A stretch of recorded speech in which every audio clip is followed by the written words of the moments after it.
In the year 2025, there lived a man named Elias Cruz. Elias wasn't famous. He wasn't rich by celebrity standards.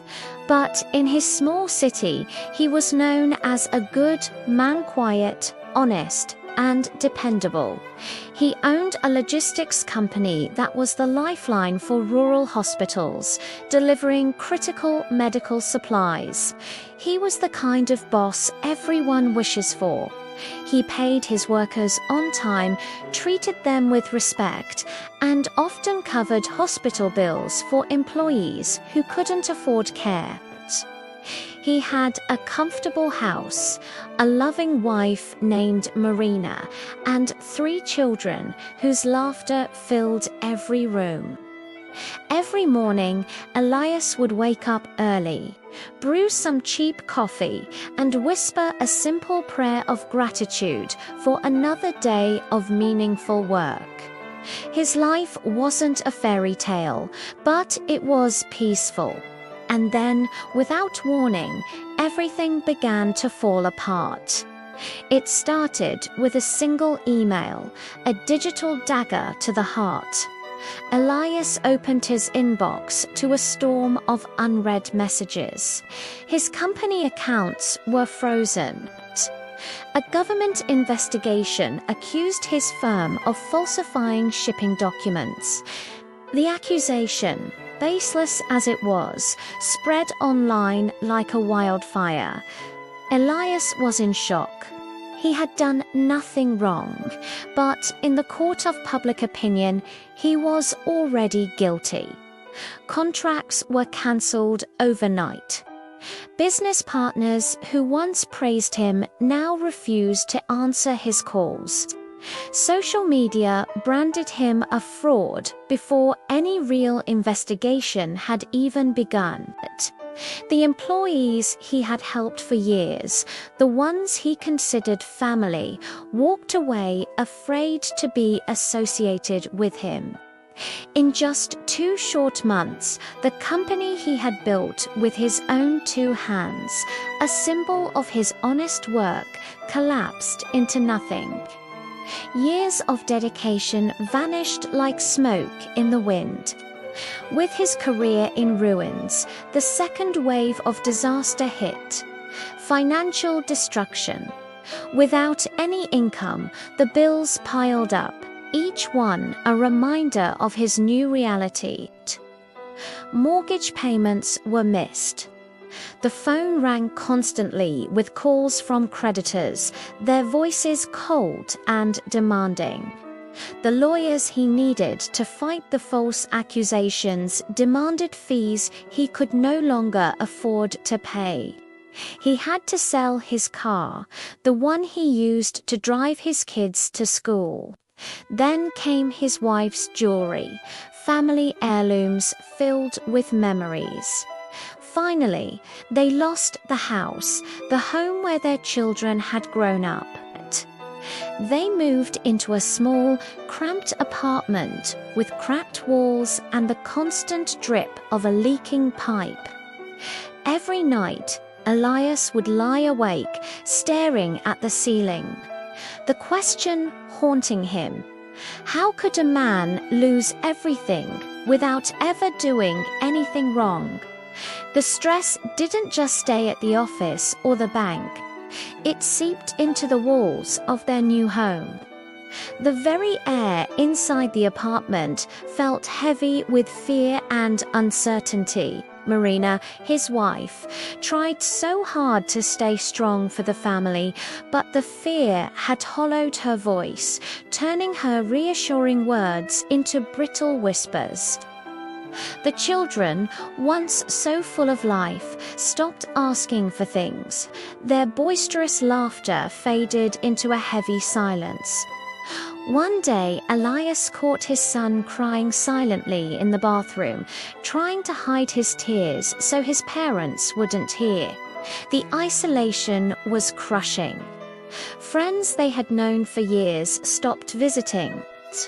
Some even whispered behind his back, convinced that Elias must have done something terrible to deserve such a downfall. Even his own relatives started to avoid him, their absence a painful statement of their judgment.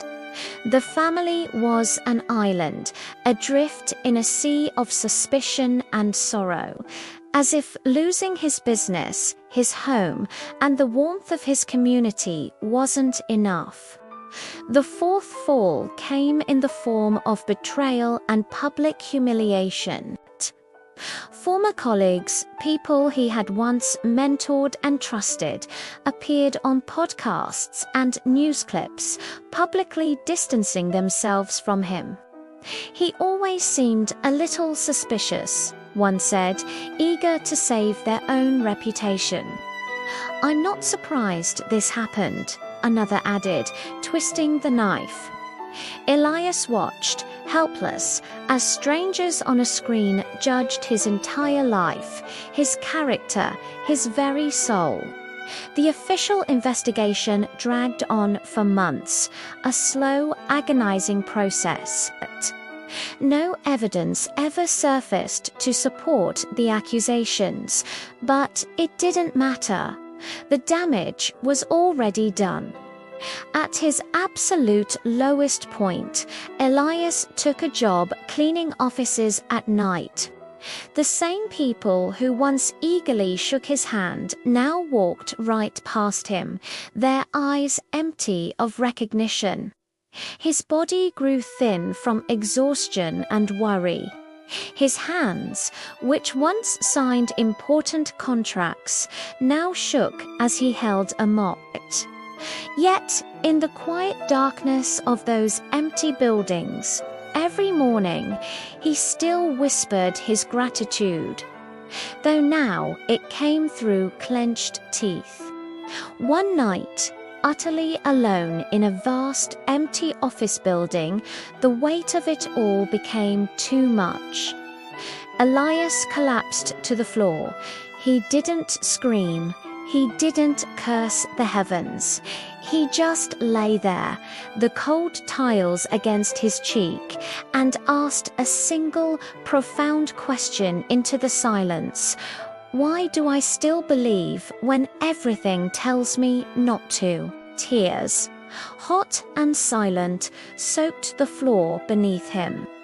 He had lost his company, his wealth, his reputation, his friends. He was on the verge of losing his family's spirit. But in that moment of complete surrender, something deep inside him refused to break. He chose integrity when bitterness would have been so much easier. He chose patience when rage was begging to be unleashed. He chose hope when all logic screamed that there was none left. This was his final test, not of his fortune or his status, but of his very soul. And he passed. Almost a year after his world had crumbled, the turning point arrived. The investigation officially ended. Elias was fully cleared of all charges. The real fraud was uncovered. An external contractor who had expertly manipulated the records for their own gain. The news of his innocence didn't go viral like the accusations had.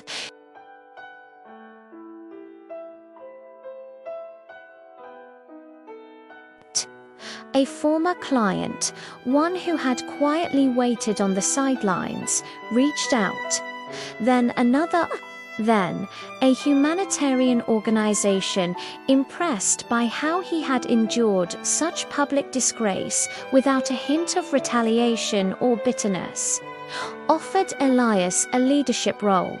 Slowly, painstakingly, work returned. He didn't get everything back that he had lost: the big house, the fancy car, the old company, but what he gained in its place was something far greater. Elias began to rebuild his life, but this time it wasn't with pride, but with a profound sense of humility. He started a smaller company, one built on the unshakable foundation of transparency and ethics. He began to mentor other people who had fallen from grace, offering them the one thing he never had, a hand to help them back up. He started speaking openly about his suffering, not as a story of punishment, but as a process of refinement, like fire purifying gold. His family healed. The laughter, once a distant echo, returned to their home, louder and more precious than ever before. Peace, a true and lasting peace, settled over their lives. And through it all, Elias Cruz learned the hardest, most beautiful truth of all. A good life isn't proven by comfort or success. It is proven by character under pressure. This story reminds us that sometimes life will strip everything away. It feels like destruction, but perhaps it's a revelation. It's in these moments we discover who we truly are. Those who endure the storm with their integrity intact will always rise again. Not always louder, but always stronger. If this story moved you, please like this video and share it with someone you know who might be struggling. Your share could be the spark of hope they need today. And don't forget to subscribe for more stories that inspire and uplift. Many cultures believe that sharing stories of perseverance is a way to invite luck, strength, and prosperity into your own life. Let's pass this message forward and let hope multiply. Thank you for watching.